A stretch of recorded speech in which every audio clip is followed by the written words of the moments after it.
How does imagination work? And why do innovative or inspired ideas seem to arise more frequently when we're not thinking, and especially in altered states of consciousness? Today, we're diving deep into the fascinating intersection of artificial intelligence and expanded states of consciousness. This psychedelic journey may reveal the hidden limits of AI's potential and the profound mysteries of the human mind. Can AI ever truly be as inventive and creative as the human mind? Or are there dimensions of invention and imagination it can never reach? Well, buckle up for this mind-bending exploration where AI meets the technicolor world of holotropic states of consciousness. Let's enter a different dimension and see what we find. Just because the elves are mechanical doesn't mean they're artificial. Let's see what psychedelic or expanded states of consciousness can tell us about imagination and intelligence, especially artificial intelligence.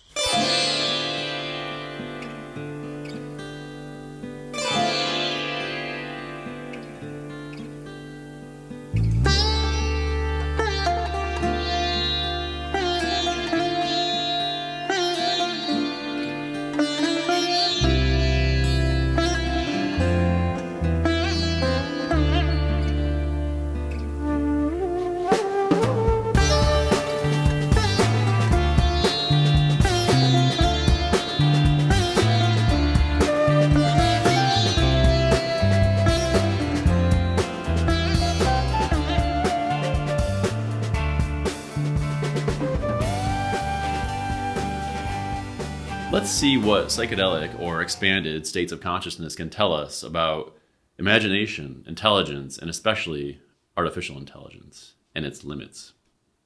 The creators of artificial intelligence have convinced the media and the general populace that AI can easily replace not just left brain jobs like accountants or radiologists, but creative work too. And if you believe the hype, within a few years, Hollywood films will be entirely AI generated.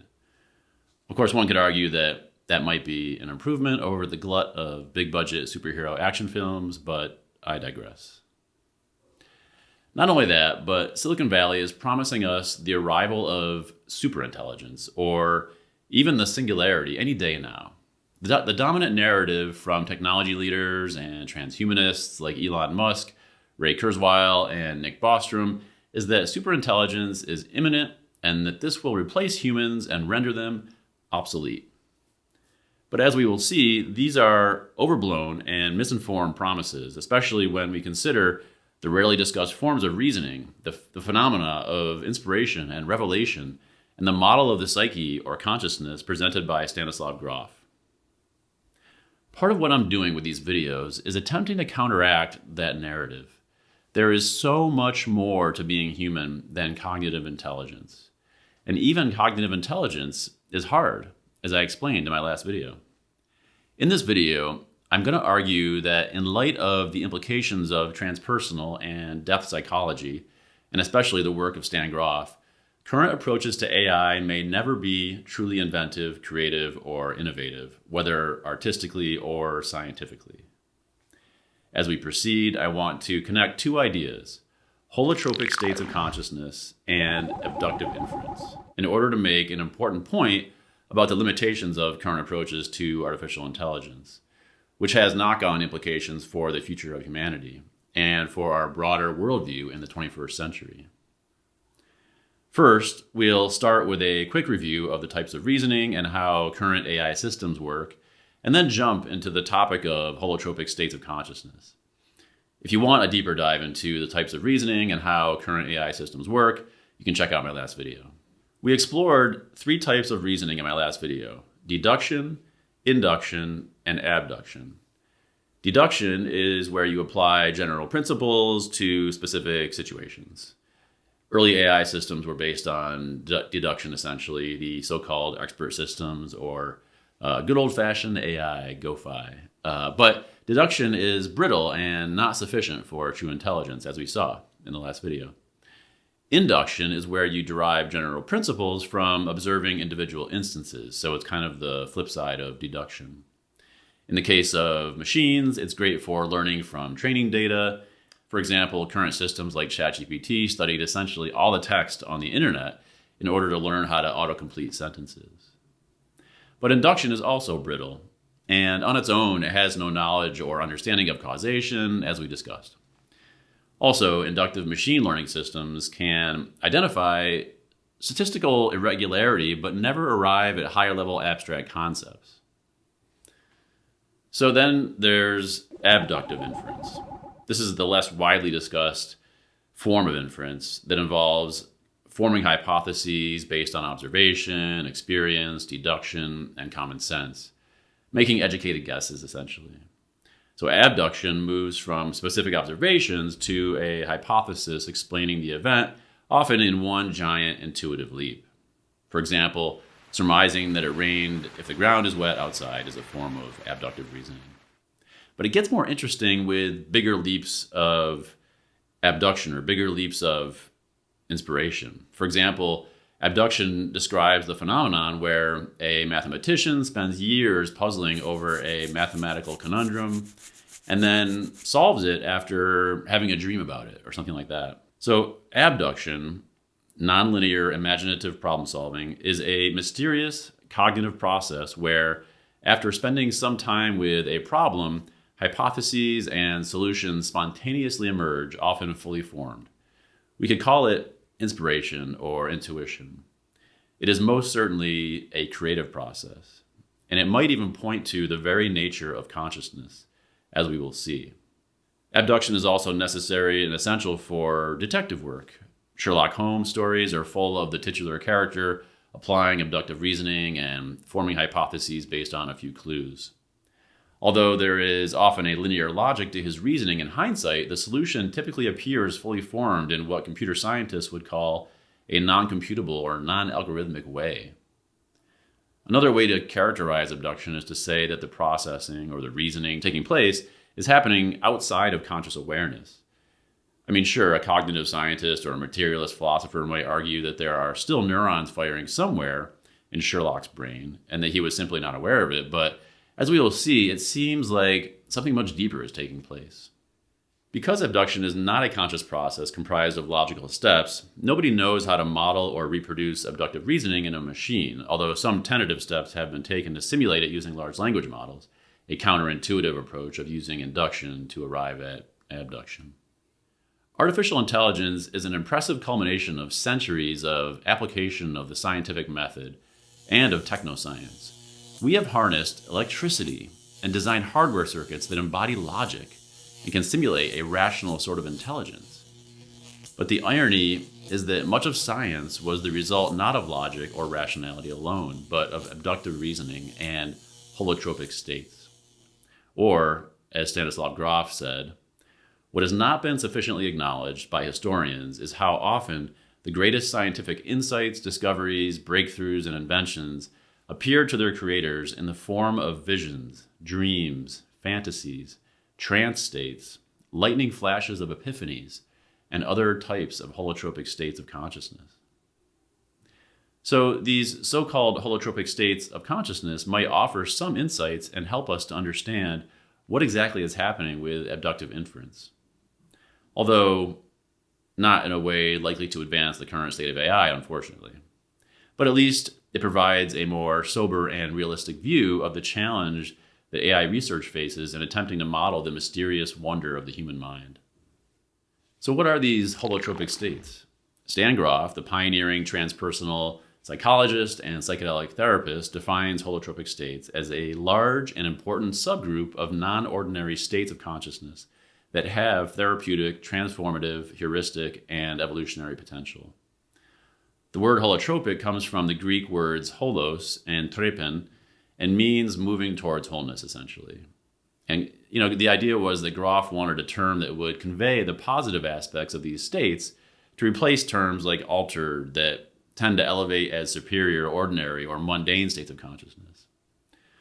Holotropic states stand in contrast to holotropic states, which are those that we experience in our everyday waking lives via the senses, which are coming in contact with the external world of matter. So it's like our mundane state of consciousness is holotropic. Holotropic states are, among other things, expanded states of consciousness where the experiencer has access to visions, dreams, fantasies, trance states, lightning flash epiphanies, and other expanded states. People in such states often experience a sense of unity with the universe and a transcendence of the boundaries of the ego, perhaps coupled with a sense of timelessness and even spacelessness. For those who aren't familiar, Grof created holotropic breathwork and named it that because it so reliably induces holotropic states of consciousness. Much of Grof's corpus of work has been devoted to exploring the nature of and implications for these holotropic states. Holotropic states can arise as the result of meditation, yoga, the ingestion of psychoactive substances, and through the use of breath and other technologies of the sacred, dancing, and spontaneously sometimes, including as part of what Grof calls spiritual emergencies or spiritual crises. Even coffee can initiate such a state, as mathematician Henri Poincaré recounted, saying that numerous cups of coffee would put him in an alert, half-dozing state in which ideas rose up and collided. As I cited in my last video, in one famous example, Frederick August Kekule von Stratnitz experienced holotropic states that allowed him to realize scientific breakthroughs in the midst of a reverie on a streetcar, and most famously in his dreams after spending considerable time with the problem in his waking life. I turned my chair to the fire and dozed. Again the atoms were gambling before my eyes. This time the smaller groups kept modestly in the background. My mental eye, rendered more acute by repeated visions of this kind, could now distinguish larger structures of manifold conformation, long rows, sometimes more closely fitted together, all twining and twisting in snake-like motion. But look! What was that? One of the snakes had seized hold of its own tail, and the form whirled mockingly before my eyes. As if by the flash of lightning I awoke. Upon waking, he became convinced that benzene has a ring structure, and indeed it does. So, as I'm describing these holotropic states, you may notice that these states sound similar to the experience of abductive reasoning, at least in their result, if not their lived experience. It is my contention that holotropic states create the conditions for abductive reasoning, or help us understand the nature of abductive reasoning. Putting it another way, my thesis here is that the inquiry into the nature of abductive reasoning naturally leads to an exploration of holotropic states of consciousness. Engaging in abductive reasoning may not always require an exaggerated holotropic state, but much of the time they are one and the same, as we will see. We can best understand this connection by reviewing the many examples of creative inspiration or breakthrough experiences arising from holotropic states throughout history. As Willis Harman demonstrates in his book Higher Creativity, the very foundations of science were built on these breakthrough experiences. So let's examine some examples of these breakthrough experiences and marvel at the mystery of this abductive reasoning that's happening in these holotropic states. Many of the forefathers of science arrived at their theories and scientific discoveries using abduction, often in holotropic states as well. Isaac Newton pondered problems and questions in his mind for days and weeks before the solutions would arrive, wholly formed, intuitively. In fact, his intuition was as extraordinary as his mathematical skills. As Stan Grof points out, Newton's experiments were not a means of discovery, but of verifying what he knew already through his abductive reasoning. In Newton's case, these deep states of intuition appear to have been spontaneous. In fact, the foundation for much of modern philosophy and science arose out of these dream states, including René Descartes' seminal work, Discourse on Method, which was inspired by 3 dreams and a dream within a dream. Similarly, many of Albert Einstein's insights arrived in the form of images and even physical feelings, which he translated into mathematics with the assistance of a team of specialists. Einstein wrote in his autobiographical notes, "I have no doubt that our thinking goes on, for the most part, without the use of symbols, and furthermore, largely unconsciously." The Indian mathematician savant Srinivasa Ramanujan received his mathematical insights in flashes and visions resulting from visits by the Hindu goddess Namagiri, who is an incarnation of the goddess Lakshmi. Sometimes it would take him months to verify through mathematical proofs what had arrived instantaneously in his consciousness. As an aside, contrast these examples of spontaneous scientific and philosophical insight with what I refer to as this kind of insect-like intelligence of machines, where they're performing billions of instructions or calculations per second, but they have no capacity for epiphany. It's like a millipede with its little legs. That's kind of the intelligence that we're talking about with machines. So, faster, bigger, better, stronger is not the road to human intelligence, I think. Anyways, back to our historical examples. Carl Jung is another great example. Among his many accomplishments, he was instrumental in creating the entirely new field of depth psychology and establishing the existence of an archetypally constituted collective unconscious. Jung was able to do all of this because of his access to holotropic states arising during his practice of what he called active imagination. Active imagination is a process or a practice that Jung developed for surfacing unconscious content in a way that can be explored and integrated. It involves a relaxation of the linear or rational mind, and then some form of creative expression. Once the free expression is complete, you re-engage your rational mind and interpret the imagery or other creative output to receive messages from your unconscious. Jung practiced this technique for many years, for decades, and recorded his imagery and insights in his now infamous Red Book. These profoundly rich insights would not have been possible through reason alone, whether inductive or deductive. It required those mysterious lightning flashes of insight arising from the kinds of holotropic states that Jung seems to have had ready access to, as well as dialogues with his soul, his numinous sage Philemon, and the hordes of the dead, as he documented in the Red Book. Not only have many of the greatest developments in philosophy and science been the result of holotropic states, but most of the world's great religions and spiritual traditions were also inspired through such states. For example, within the Yoga-Vedantic tradition, the Vedas and the Upanishads are considered Shruti within the tradition, meaning divinely revealed rather than intellectually conceived. These rishis, or seers, who authored these sacred texts, essentially channeled them while in a state of yoga, a transcendental state of unity that certainly qualifies as a holotropic state. Likewise, the Buddha realized the secret to reducing suffering while sitting in a deep meditation under the Bodhi tree. His Four Noble Truths and the Eightfold Path of Buddhism arose from this holotropic state of consciousness. He did not puzzle it out. He realized it in a deep state of meditation, and then he later refined it through the application of his discernment. You could even say his insights arose out of silence. Roughly a millennium later, Muhammad experienced powerful visionary states in which Archangel Gabriel escorted him through the 7 Muslim heavens, paradise, and hell, an undeniably holotropic journey in which Muhammad entered a state of ecstasy approaching annihilation while receiving a direct communication from Allah. These visions and mystical states continued for 25 years and inspired large parts of the Quran. And of course, there are the Old Testament prophets like Moses and the burning bush, Ezekiel and the flaming chariot, not to mention Jesus' visions in the desert and his disciples' visions of him after his crucifixion. More recently, many visionary artists produce works that arise in holotropic or expanded states of consciousness. William Blake's visionary imagination was central to his creative process. His visions of angels, prophets, divine beings, and even Isaac Newton himself arose from his movement through what he described as 4 fundamental states of consciousness, from kind of a rational state to an emotional state to one of pure imagination. And finally, just briefly, can there be any doubt that an artist like Hieronymus Bosch was in some kind of expanded state of consciousness when he created his infamous paintings?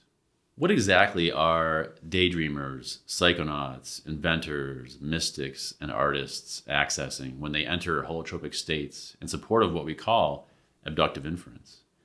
Can it be reduced to the mere firing of neurons in the brain? Or is it the mundus imaginalis, the imaginal realm of the Sufis, or Carl Jung's collective unconscious? it certainly seems to be something beyond the mechanics of the firing of synapses in the brain, or at least our current model of that. Philosophers like Henri Bergson and David Chalmers have suggested that consciousness must lie outside the brain, that the brain is more like a radio receiver for consciousness than the seat of consciousness. In any case, whether the relationship between the brain and consciousness is one of causation or correlation, we can draw a connection between various brainwave states and these holotropic states, and consequently, the kind of mysterious states that lead to spontaneous problem solving and creativity that I have been outlining. I'm thinking, of course, of alpha, theta, and gamma states in particular. In fact, in his book Higher Creativity, Willis Harman describes techniques for changing one's brainwave state in order to access these breakthrough experiences, or what Groff calls holotropic states. And there has been some research connecting brainwave states to increased creativity, imagination, and intuition. There have also been a few studies connecting holotropic breathwork with changes to brainwave states, although they do not appear to explore the topic of holotropic states for inspiration or imagination beyond simple therapeutic changes to mood and emotional well-being. Anyways, I'll drop some of those links in the description if you want to check those out. Of course, a materialist could use the same correlation to argue that brainwave frequency does something to the firing of synapses that unlocks a deeper network of brain structures. If that were the case, then AI developers could potentially create AI systems that similarly switch modes or something analogous. But I think this suggestion underscores the fact that large language models are simply attempting to model the neuronal firing in the brain without any deeper understanding of all the complex components, both conscious and unconscious, that comprise human cognition. I mean, it's not clear whether a developer would even start to model this sort of mode shift in terms of current technology. It's a total puzzle. And I want to remind you, as I said last time, that technology is always downstream of theory. So I'm just pointing out how inadequate our theory is right now in terms of intelligence. We have all these unanswered questions and no easy answers. For humans, there are many reliable ways to enter a holotropic state, as we have seen. In the context of holotropic states that correlate with abductive reasoning, catalysts for such states include meditation, breathing, different kinds of breathing, dreaming, fasting, ingesting psychoactive substances, of course, and something as tame as drinking coffee. For example, famously, Samuel Taylor Coleridge's visions of Xanadu arose during an opium-induced reverie. And foreshadowing the trend of microdosing psychedelics popularized in Silicon Valley a decade ago, in studies done as early as the 1960s, researchers showed that psychedelics could enhance inspiration and problem solving. Francis Crick, the Nobel Prize-winning scientist who worked with James Watson to identify the structure of DNA, admitted to using small doses of LSD to enhance his thinking. He allegedly told his friend Kemp that he had a vision of the double helix DNA molecule during an LSD experience, which helped him to unravel its structure. Similarly, an early Cisco systems engineer said that he often solved difficult technical problems while tripping to drum solos by the Grateful Dead. When I'm on LSD and hearing something that's pure rhythm, it takes me to another world, into another brain state where I've stopped thinking and started knowing.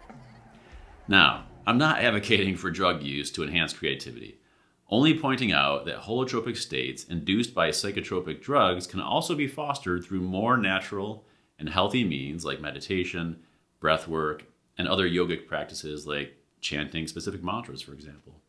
I personally have had some of my most profound ideas and insights during meditation or during a yoga practice like that. The point is, regardless of method or technique, the mere fact of the existence of holotropic states of consciousness points to something deep, mysterious, and possibly unique to humans, or at least unique to life. Of course, materialists may attempt to explain away holotropic states induced by chemical substances such as LSD or psilocybin by saying that they simply change brain chemistry in a way that enhances creativity or problem solving strictly within the consciousness that is created as an epiphenomenon of the brain.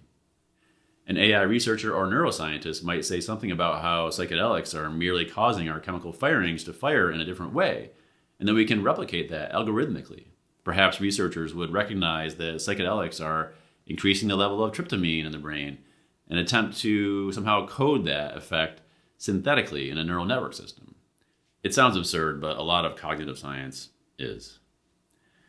The work of Robin Carhart Harris, popularized by Michael Pollan, draws a connection between psychedelics and something called the default mode network in the brain. However, the counterintuitive fact is that psychedelics seem to decrease detectable brain activity despite producing an increasingly rich and complex inner phenomenological experience. Looking at Stan Grof's larger body of work on the subject, it is clear that these substances are opening up access to non-material realms that cannot be explained by the materialist theory of cognition and consciousness. If this is the case, it has inconvenient implications for AI research and attempts to model abductive reasoning. Sadly, we cannot administer psychedelics to artificial intelligence systems, at least not yet. In all seriousness, it is clear that psychedelics are unlocking some inherent latent potential within us, giving us access to states of imagination and intuition inaccessible by AI systems today. But if AI researchers can program some kind of mechanism to shift the so-called default mode network in an AI system to achieve a holotropic state of sorts, then why not do that today?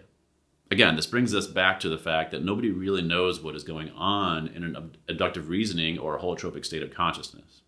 It underscores the high degree of hubris that is prevalent among most AI researchers and techno-optimists today, when they claim that superintelligent AI systems are going to arrive any day and leave us in the dust.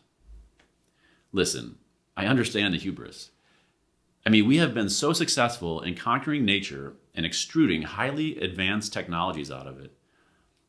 All remaining mysteries of mind and intelligence seem like a simple matter of increased computation, better algorithms, etc.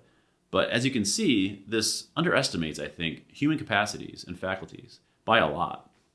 Imagination is profound. Inspiration is sublime. I don't know that it can be replicated in silicon. It is clear that there is something fundamental missing from the current approaches to artificial intelligence. Beneath all the hype and big promises lies an enormous gap in our understanding of how human cognition and consciousness works, especially when it comes to invention, epiphany, innovation, and mystical, transcendental experiences. Stan Grof has contributed as much as anyone to understanding these darker recesses of our psyche, but his work points to transpersonal realms and ontological realities unacknowledged by mainstream materialist science, including computer scientists and AI researchers. If true intelligence involves something more than induction and deduction, as it seems like it does, and follows abductive inference into this kind of non-material, unconscious realm of imagination, intuition, etc., then AI researchers are nowhere near achieving true intelligence, let alone anything approaching creativity, despite all their big promises. This connection between the little studied and little understood abductive form of reasoning and the various holotropic states that appear to underlie it point us down a dark and mysterious road where few have tread, few except for Stan Grof and other transpersonal psychologists and some psychonauts, I guess. If holotropic states offer access to non-material realms beyond the brain, this raises metaphysical questions that materialist science has not answered. How and why are we able to access these states?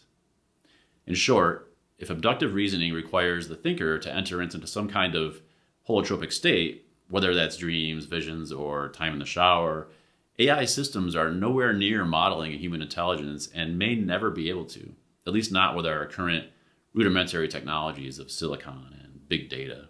In this video, we have seen that current approaches to AI will never be truly inventive, creative, or innovative because they lack any kind of model for abductive inference and cannot enter the kinds of holotropic states that seem to undergird abduction and inspiration and epiphany.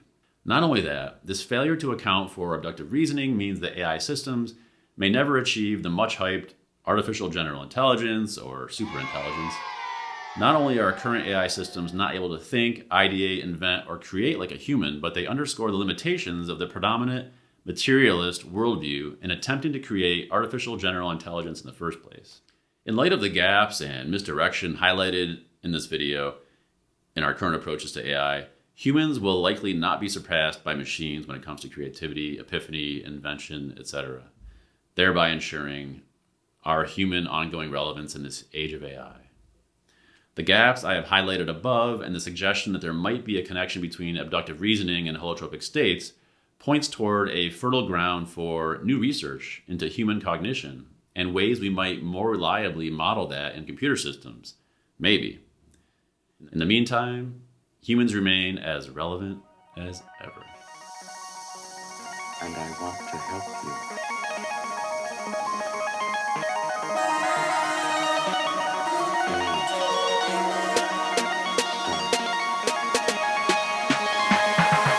Read my eyes, do I want to stay? If you thought you weren't made that way, it's the choices we make.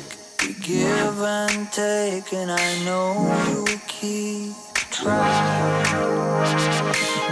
Said I think I know what you mean. Pretty good for a dumb machine, and you gave me that smile. We stood there for a while.